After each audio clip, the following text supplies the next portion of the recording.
জুলাই আগস্টের মানবতাবিরোধী অপরাধ মামলায় সাবেক প্রধানমন্ত্রী শেখ হাসিনা ও সাবেক স্বরাষ্ট্রমন্ত্রী আসাদুজ্জামান খান কামালের পক্ষে স্টেট ডিফেন্স নিয়োগের নির্দেশ দিয়েছে ট্রাইব্যুনাল। অভিযোগ গঠনের শুনানি হবে 1 জুলাই। এছাড়া গুমের মামলায় শেখ হাসিনা ও জিয়াউল আহসানের বিরুদ্ধে 2 মাসের মধ্যে তদন্ত প্রতিবেদন দিতে বলেছে ট্রাইব্যুনাল। জুলাই আগস্টের গণ অভ্যুত্থানে আইনশৃঙ্খলা বাহিনীর নির্মমতায় প্রাণ হারান প্রায় 1400, যাদের 12 থেকে 13% শিশু।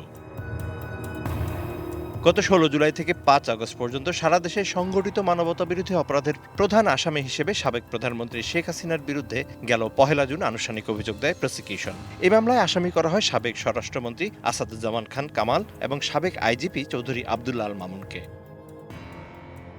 পলাতক হিসেবে শেখ হাসিনা ও কামালকে 24 জুনের মধ্যে আত্মসমর্পণের নির্দেশ দিয়ে গত 17 জুন পত্রিকায় বিজ্ঞপ্তি দেয় ট্রাইব্যুনাল।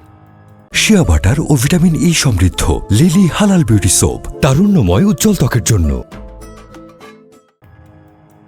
তবে এখনো সাড়া দেয়নি 2 আসামি। মঙ্গলবার তাদের পক্ষে স্টেট ডিফেন্স নিয়োগের নির্দেশ দিয়ে অভিযোগ গঠনের শুনানির দিন ঠিক করে ট্রাইব্যুনাল। ট্রাইব্যুনাল পত্রিকা বিজ্ঞপ্তি দিয়েছিলেন, পত্রিকা পেপার পাবলিকেশন হয়েছে, পত্রিকা বিজ্ঞপ্তি নথিতে সামিল হয়েছে। ইতিমধ্যে tribunal honourable tribunal state defence নিয়োগ করবেন, তারপর 1 জুলাই চার্জ হিয়ারিং হবে। কোন ভিত্তিতে এই নিয়োগ তার ব্যাখ্যা করেন চিফ প্রসিকিউটরের আইনি পরামর্শক। এটা রাষ্ট্র প্রতিরক্ষা কাউন্সিল নিয়োগের সব ক্ষেত্রে প্রযোজ্য। বিষয়টি নির্ধারণ করা আদালতের ব্যাপার, প্রসিকিউশনের ব্যাপার নয়। তবে প্রসিকিউটরদের উপস্থিত হওয়া অবশ্যই এর মানদণ্ড বজায় রাখতে সহায়তা করবে, তাই বিচারকদের এটি আমলে নিতে হবে।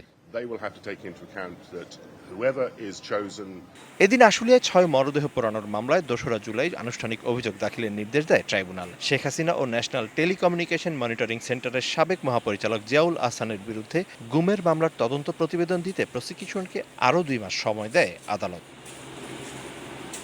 Mizan Ahmed, DBC news, Dhaka.